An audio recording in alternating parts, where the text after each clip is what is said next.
मैं भी पैर छू सकता हूं उनका, वो सम्मानित हैं, वो अलग विषय हो गया।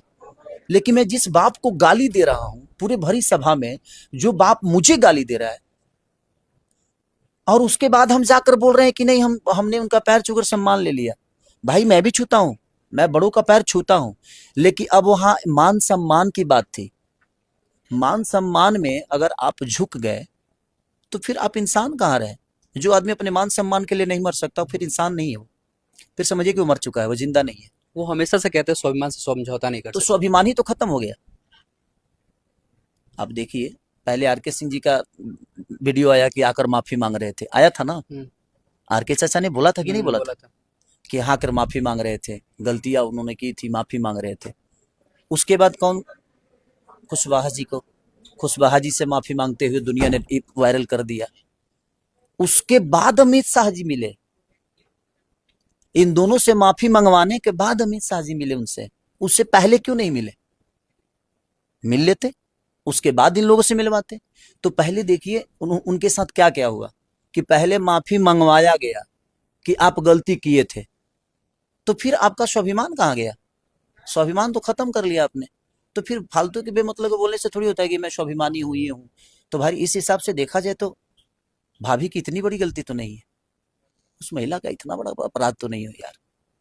आप इतने लोगों को माफ कर सकते हो तो उस महिला को भी माफ करो यार। हम लोग चाहते हैं कि हम लोग के घर में भतीजा है यार, वो भी, अगर देखो मेरे पास बहन तो नहीं है लेकिन एक बेटी है ना, तो यार मैं उस नजरिया से जब उस महिला को देखता हूँ तो लगता है कि यार अगर मेरी बेटी के साथ ऐसा होता, अच्छा होगा, तो इंसान किस हद तक गिरेगा यार। तो दया आती है उनपे यार। हर आदमी अपराध करता है, अगर उनका अपराध बहुत बड़ा है तो एक बार आप खुद मीडिया में आके बोलो। मैं बहुत प्यार करता हूं उस इंसान से, लेकिन उनकी गलतियों पे मैं पर्दा नहीं डाल सकता भाई। मैं उनका चमचा नहीं हूं और मैं चाटिकारता नहीं हूं, और पवन सिंह मेरा घर नहीं चलाते कि मैं जाके कहूं कि नहीं आप बहुत बढ़िया कर रहे हैं। भाई नहीं कर रहे हो बढ़िया, ये सही नहीं है, ये गलत है तो है। जिंदगी में कहा मेरी वाइफ मुझसे नहीं लड़ती है, भाई बहुत लड़ती है, उसका हक है लड़ना। हर आदमी का एक विषय है, लेकिन जो महिला का इज्जत नहीं करता है वो जिंदगी में नेतृत्व कैसे कर पाएगा दुनिया का? महिला ही समाज की सबसे बड़ी आईना है भाई। महिला नहीं होती ना तो आप बेटा पैदा, ऐसे ना शुभम पैदा होते ना खेसारी लाल यादव पैदा होते। अगर उनके भी पिता अगर उनको छोड़ दिए होते उनके माँ को, तो कैसे वो पैदा होते? तो हमें महिला का इज्जत करना पड़ेगा। अगर हमारा बेटा है तो हमारी माँ है, अगर हमारी माँ नहीं होती, हमारा पापा हम ऐसे किए होते तो शायद खेसारी लाल पैदा नहीं होते। तो समस्या आप अपने माँ के हिसाब से देखो ना, आप अपने बहन को उस जगह पर डाल के देखो, कितना बुरा लगेगा। मैं सबकी बात कर रहा हूँ, सब लोग अपनी अपनी बहनों को ना एक बार ज्योति सिंह के जगह पे डाल के रखो, उसके बाद आप बताओ कि कौन सही कितने गलत। तो आप अगर कोई गलती करता है, आपका बाप क्यों ना हो, आपका भाई क्यों ना हो, आ यार बोलो। क्योंकि आप उनके गलतियों पे जब पर्दा डालते जाओगे ना, तो उस आदमी की गलती धीरे धीरे छोटी छोटी होगी, बाद में अपराध में बदल जाएगा ना, फिर वो सबके साथ होगा। अच्छा, जो आदमी गाली आज दे रहा है, आज आप हंसोगे ना तो क्या लगता है आपको कल गाली दे नहीं देगा? क्योंकि उसको लगता है यार मेरी गाली पे तो सब लोग हंसते हैं यार, मजा आता है इनको। तो फिर कल सुनोगे, आप भी सुनोगे ना, तो चीजें यार नहीं बोल सकता। लेकिन मैं उनके गलतियों पे पर्दा नहीं डाल सकता भाई, मैं नहीं, मैं चमचा नहीं उनका। मैंने आज से 10 दिन पहले ज्योति सिंह जी का इंटरव्यू किया था और उन्होंने उस इंटरव्यू में कहा था कि मैं आंचल फैला के भीख मांग रही हूँ पवन जी से कि बस मुझे मेरा पति पवन सिंह चाहिए और मेरे को धरती पे कोई नहीं चाहिए। इस पे क्या कहना चाहेंगे आप? ये बात उनसे ही पूछना चाहिए कि अपने हक की चीज आज उनको भीख मांगना पड़ रहा है। ऐसा कोई अपराध तो नहीं हो सकता यार। मैं इस चीज को देखता हूँ ना, देखियो मैं ज्योति भाभी से बात भी करता हूँ कभी कभी, जब पापा का तबीयत खराब था तो उन्होंने कॉल किया था कि बाबू, वो कंपनी शायद खोली थी कोई, तो उसी के लिए कि कुछ गाना वाना कर दीजिएगा मेरे लिए भी, क्योंकि अब मैं क्या करूँ समझ नहीं आ रहा। मैं बोला कि भाभी आप चिंता मत करो, मैं ऑडियो वीडियो बना के आपके कंपनी को दे दूंगा, आप पैसा मत देना मुझे, 2-3 गाने जो भी होंगे मैं आपके लिए बना के कर दूंगा। आप अगर चल जाए भगवान की कृपा से कि भाई 200 मिलियन 400 मिलियन जाए, कि भाई हमारी भाभी स्टैंड कर जाए तो थोड़ा सा। तो उस समय बात हुई थी मेरी, बीच में एक बार और भी बात हुआ था मेरा। लेकिन आज वो महिला अपने पति के लिए दुनिया के सामने आंचल फैला रही है यार, इससे बड़ा शर्मिंदगी जीवन में नहीं हो सकती। आप दुनिया में बहुत कुछ कमा लोगे, उस कमाई का मतलब क्या है यार? पैसा कमाना और शोहरत कमाना इंसान का मतलब होता है? नहीं, सम्मान कमाना, इज्जत कमाना। क्योंकि पैसे यहीं खत्म हो जाएंगे, पावर यहीं खत्म हो जाएगा, घर यहीं रह जाएगा, गाड़ी यहीं रह जाएगी। बट जो आपने किया है ना, वो आजीवन दुनिया के नजर में रहेगा कि आप इंसान कितने बेहतर थे। क्योंकि जीते जी तो कोई नहीं बताएगा, जीते जी हर आदमी आपकी तारीफ करेगा, हर आदमी आपकी बुराई भी करेगा, लेकिन मरने के बाद पता चलता है कि इंसान कितना बेहतर थे आप। तो आज तो आपको दुनिया बेहतर बोल ही देगी, लेकिन मरने के बाद जब गाली दुनिया देगी ना, तो फिर आप मरने के बाद भी स्वर्ग प्राप्त नहीं होगा, क्योंकि आपने दुनिया के लिए बेहतर किया नहीं है। तो सिर्फ बेहतर गाना और बेहतर एक्टिंग करना ही सही ठीक नहीं है। मुझे लगता है कि इंसान को अपने काम के साथ साथ अपने रियल जिंदगी में भी बेहतर होना चाहिए। अभी से महज 20 से 25 मिनट पहले ज्योति सिंह जी का भी एक पोस्ट आता है। उन्होंने ये लिखकर पोस्ट किया है कि मैं कल लखनऊ जा रही हूँ और मैं कल लखनऊ जा रही हूँ और वहां पे 1-2 दिन रहूंगी, और उस दरमियान आप मेरे से प्लीज मिल लीजिएगा। तो इस पोस्ट को देख के कैसा लगता है आपको? क्या पवन सिंह मिलेंगे ज्योति सिंह से? उनको पोस्ट करने की जरूरत ही नहीं है, जाके बैठ जाना चाहिए उनको, बिल्कुल बैठना चाहिए, और उनका हक है। और नहीं तो फिर अगर वो घर में एंट्री नहीं करते हैं तो आप बाहर बैठो, बाहर बैठे रहो। शायद उनको दया आए, दया नहीं भी आए ना तो कम से कम उनकी क्रूरता तो समझ में आ जाएगी, ऐसे उनको नफरत कितनी है। और उनका हक है यार, उस महिला का हक है कि वो जाए वहां, और उनको पोस्ट करने की जरूरत नहीं है। उनके मन में दया होगी तो ठीक है, नहीं होगी तो भी तो समझ में आएगा ना। दूर दूर से करने देखिए, सच पूछिए तो अब इस मुद्दे से ना यार मन उब गया है। ये पवन सिंह और ज्योति सिंह का जो मुद्दा है ना, आज 4-5 साल से ना दूसरा टॉपिक ही नहीं है, जीवन में कोई है ही नहीं यार। वो पत्नी वो पति, हम लोग फालतू के चर्चे कर रहे हैं उस पे। और ये एक बार चर्चा थोड़ी होता है, इस चर्चा को बंद करना बहुत जरूरी है। मुझे लगता है कि हम लोगों को इस पे चर्चा भी नहीं करनी चाहिए। हाँ, एक महिला है, उनका दर्द खत्म तब तक नहीं होगा जब सब लोग एक साथ उस महिला का साथ नहीं देंगे। या तो उस महिला का साथ दे दीजिए, नहीं तो बड़े भैया का साथ दे दीजिए। उसमें आपको जो सही लगता है, अगर बेहतर आप इंसान है तो साथ दे दीजिए उसका, किसी एक का दे दीजिए, दे के खत्म करिए आप लोग। या तो क्योंकि इसमें क्या हो रहा है ना कि बेमतलब के न्यूज बन रहे हैं, एक इतना बड़ा स्टार का छवि खराब हो रहा है, और हर दिन खराब हो रहा है, हर घंटे खराब हो रहा है, हर महीने खराब हो रहा है। तो भाई इसका निदान क्या है? निदान तो उन्हीं दोनों को सोचना है, या तो भैया को सोचना है या भाभी को सोचना है। तो हम तो उनसे इस वीडियो के माध्यम से अपील करेंगे कि आप दोनों बैठकर इसका निदान निकालो। रीजन ये है ना कि अब इस बात से ना हम लोग इरिटेट हो गए हैं, हर आदमी इरिटेट हो गया, हर कलाकार इरिटेट हो गया यार। हर आदमी के पास ये सवाल जाता है, मेरे पास ही नहीं आ रहा है, हर आदमी के पास। और कैसे हम भाग जाए इस सवाल से? अब क्या करें? हो ना हो के जवाब देना ही पड़ता है। तो मैं आप लोगों से यही कहूंगा कि भाई खत्म करो यार। इसमें आपके आइकॉन है आप दुनिया के, आपको देखकर हर बच्चों को यही लगेगा कि नहीं यार हम भी छोड़ देंगे, हमें हमें हमें क्या होगा। तो आपको प्यार करने वाले लोग हैं ना कि आपकी हर चीजों को फॉलो करते हैं। ऐसा ना हो कि आपके चाहने वाले लड़के अपने जीवन में ऐसा ही करने लगे। अब ऐसे करने लगेंगे तो फिर इस देश में किसी लड़की का भला नहीं होगा और किसी पत्नी का भला नहीं होगा। क्योंकि जब आदमी किसी को चाहता है ना, तो उसके विचारधारा पे चलना शुरू कर देता है। तो आप अपने विचारधारा को प्लीज बदलिए। मुझे लगता है कि बदलने की जरूरत है, और बैठकर बात करके खत्म करने की जरूरत है। क्योंकि ये मुझे लगता है कि जब तक या तो वो अलग हो जाए तो ही ये बंद हो सकती है, नहीं तो एक हो जाए तो बंद हो सकती है। तो भाई या तो आप एक हो जाओ और नहीं तो अलग हो जाओ, इसको खत्म करो। ये हर आदमी के पीछे सवाल क्यों घूमता है? पत्नी वो पति वो, जवाब हमें देना पड़ता है भाई, क्योंकि हम समाज के एक आईना है, तो दुनिया पूछेगी हमसे। और हम अगर कुछ बोल देते हैं तो बुरा बन जाते हैं कि खेसारी अंदर घुस रहे हैं। भाई मैं नहीं घुस रहा हूँ, सवाल लेकर मेरे पास आप आए हो, मैं कहाँ घुसा था? मैं तो बोलने नहीं गया था कि बाबू प्रिंस आप मेरे से ये पूछो, ऐसा तो नहीं था ना, आपने खुद ही पूछा। सही बात। तो जिंदगी में सवाल भाई लोग पूछते हैं। लोग कहते हैं कि घर में क्यों घुस रहे हैं, तो भाई घर में हम नहीं घुस रहे हैं, आप घुसने का मौका लोगों को दे रहे हो, क्योंकि वो सवाल आएगा ही आएगा। क्योंकि आप समाज के आईना हो और आपसे लोग जुड़े हैं, तो ये सवाल आएगी। मेरे जीवन के हर चीज पे सवाल होता है भाई। हम रोड हैं, थोड़ा सा भी गिट्टी उखड़ता है ना तो भाई इंक्वायरी बैठती है हम पे, कि आप इतने बढ़िया सीमेंटेड तो बता रहे थे और आपकी गिट्टी उखड़ गई। तो भाई आप रास्ता हो, दुनिया को आप रास्ता दिखाते हो। आप पे आपके रास्ते पे चल के दुनिया सफल होना चाहती है यार, किसी रास्ते से वो सफल हुआ है, तो आपके रास्ते पे यही रास्ता दिखा रहे हैं हम। ये तो नहीं दिखाना चाहिए ना हमें। मैं उनको हमेशा ट्रोल क्यों करता था पहले, या मैं बोलता भी था, क्योंकि यार मैं उनको समझाता था भाई, मेरा तरीका भी वही है। अब आप उसको गलत ले रहे हो, वो आपका तरीका है, लेकिन मेरे समझाने का और बोलने का तरीका वही है।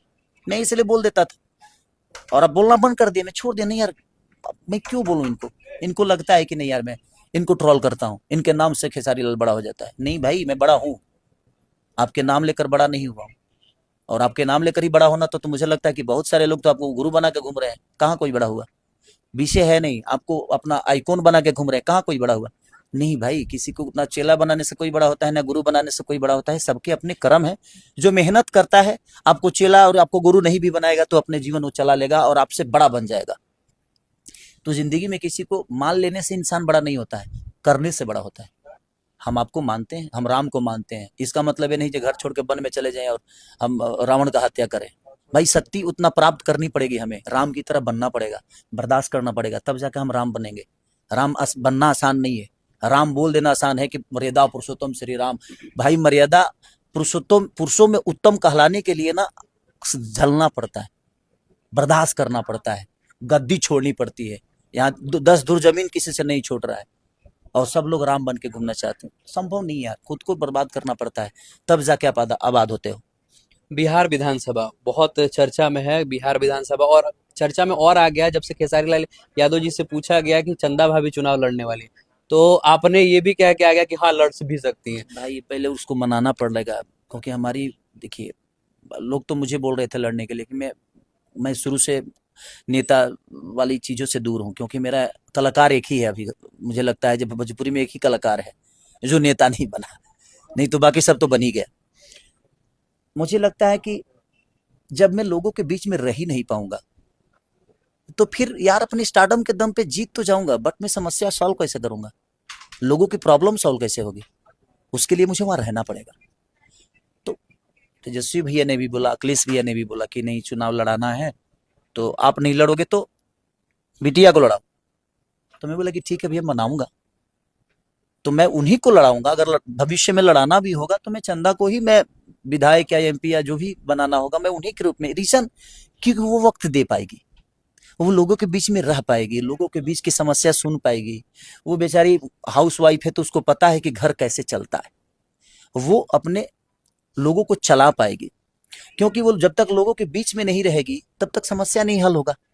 तो सिर्फ नाम पे विधायक बन के और लोगों को सिर्फ स्टारडम के दम पे हम ले तो लिए, लेकिन किए क्या?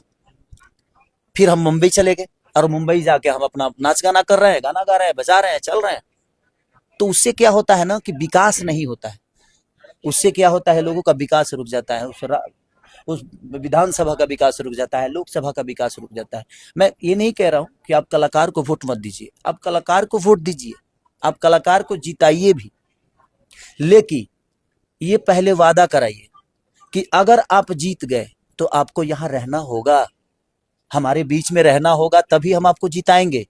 और ये स्टैम्प पेपर पर पूरे विधानसभा में लिखवाइए कि हाँ लिख के दीजिए।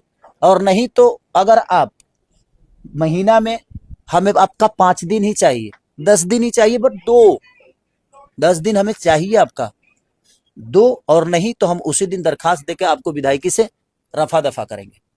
क्योंकि देखिए कलाकार के नाम पे भीड़ हो जाती है, वोट में भी कन्वर्ट हो जाती है। हम लोगों ने प्रयास करके पवन भैया के लिए बहुत कुछ किया, हमने अपील भी की, लेकिन ठीक है, पहली बार के हिसाब से उन्होंने बहुत बेहतर परफॉर्म किया और लोगों का जन सैलाब भी उनके लिए आया। आज वो जो काम किए जाकर लोगों के पैरों में गिर के, वो 2,75,000 लोगों को ना यहाँ चोट लगी होगी, यहाँ, क्योंकि वो सबको छोड़ के आपके पास आए थे और आपका स्वाभिमान ही जाकर झुक गया। अगर वो सम्मानित हैं तो चुनाव में नहीं थे। आर के चाचा चुनाव में सम्मानित उनके लिए नहीं थे, आज उनके अंदर सम्मान पैदा हो गया। और खुशबहा चाचा चुनाव में का थे, सम्मानित नहीं थे उस समय, उनके लिए बड़े बुजुर्ग नहीं थे। हाँ यार, तो सम्मान करो तो सिर्फ फायदे के लिए सम्मान करोगे आप, तो ये तो फायदा हो गया ना कि आज मुझे बीजेपी में रहना है या चाहे मुझे आरजेडी में रहना है या मुझे कांग्रेस में जाना है तो हम किसी का पैर छू रहे हैं, और जब नहीं जाना था तो हम गाली दे रहे थे। तो फिर हमारा अपना स्वाभिमान कहाँ गया, हमारी अपनी सोच कहाँ गई, हमारी अपनी समझ कहाँ गई? तो ये बहुत जरूरी है। अच्छा, चंदा भाभी यदि चुनाव लड़ती हैं तो वो कौन सा विधानसभा होगा? क्योंकि छपरा, अभी हमके पहले मेहरारू के मनावे के परी लड़े खाती यार, क्योंकि हम पहले तो उसको कन्विंस करना पड़ेगा ना कि भाई आपको रहना है, अब रह सकती हो तो ही लड़ना, अदरवाइज हम नहीं लड़ाएंगे।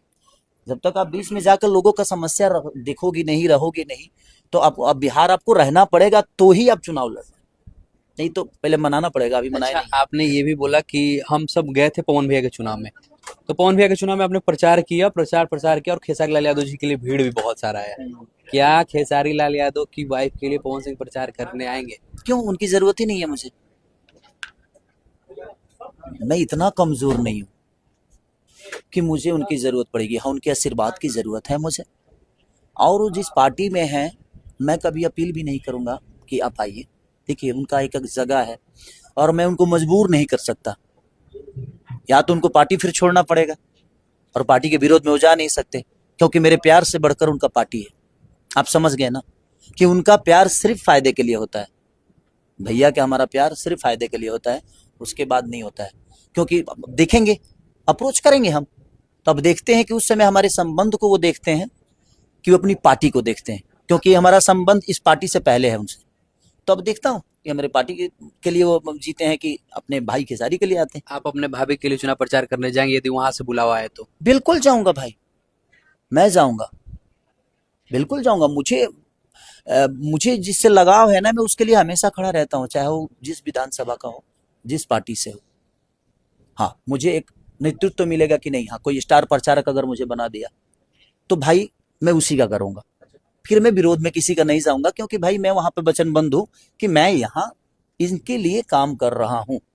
अब मैं एक फिल्म किसी का ले लिया हूं तो दूसरे फिल्म का आइटम सॉन्ग शूट करने नहीं जाऊंगा ना, तो इसीलिए वैसा ही होता है। तो प्रयास रहेगी, भगवान करे कि भाभी जीते और उनको टिकट बेहतर तरीके से कहीं से भी मिले, उनके साथ लोग सब पंच, क्योंकि भाई कोर्ट ने तो उनको जो देना था वो दिया, पति से बेचारी इंसाफी मांग रही है, वो जनता के बीच में जाके शायद उनको कुछ इंसाफ मिल जाए और जनता उनकी दर्द को समझ ले, तो शायद कोई जगह उस बेचारी को मिल जाए और शायद अपने जीवन को चला सके। जाते जाते लाल घाघरिया के बारे में क्या कहना चाहेंगे? बस लाल गंगरिया हमारे जीवन, ये बहुत मेहनती गाना है, और बहुत हम लोगों ने डांस किया था, रिहर्सल कर करके किया था। और अभी यूट्यूब की स्थिति बहुत खराब है भाई, किसी का नहीं चल रहा, बट आप लोगों ने अभी तक 7.5-8 लाख हो गया, तो मुझे लगता है कि ये एक दिन में 2 से 2.5 मिलियन जाएगा, तो ये बहुत बढ़िया रेशियो है। तो कोशिश करिए कि आप लोग इसको लाल घघरी को बार बार करके आप देखेंगे या कमेंट करेंगे, या इस पे जितना लाइक करेंगे उतना बेहतर होगा। ये सुर म्यूजिक पे गाना है और हमारी फिल्म का गाना है, हमारे और कांचा फुरी जी का, तो प्यार भर भर के दीजिए, आशीर्वाद दीजिए। जाते जाते पब्लिक से क्या कहना चाहेंगे? बस यही कहेंगे कि अपने जीवन में ना आप सबको मानो, बट इतना मत मानो ना कि उसके गलतियों पे पर्दा डाल दो, उसमें एक दिन आप भी गलत बन जाओगे। प्रयास करो सच्चाई के साथ जीवन को चलाने के लिए, और सच्चे बोल के, गलत होगा ठीक है कोई बात नहीं, थोड़ी देर के लिए उसको बुरा लगेगा, लेकिन बाद में आपकी बातें उसको समझ में आएगी। चाहे जीवन में सच्चे इंसान की तरह जीवन चलाओगे ना, तो मुझे लगता है ना कि आने वाले कल में ना आप एक बेहतर इंसान बन पाओगे। तो सुधारना खुद से है, खुद को बदलना है, खुद को बदलिए और खुद को पहचानिए। तो ये थे हमारे साथ भोजपुरी के ट्रेंडिंग स्टार खेसारी लाल यादव जी। इन्होंने हमेशा की तरह आज भी बेबाकी ढंग से अपना जवाब दिया, और इस बार इतना अच्छा जवाब दिया कि क्या ही कहा जाए। तो मिलते हैं फिर से नेक्स्ट एपिसोड में, नेक्स्ट इंटरव्यू के साथ। जय हिंद, जय भोजपुरी।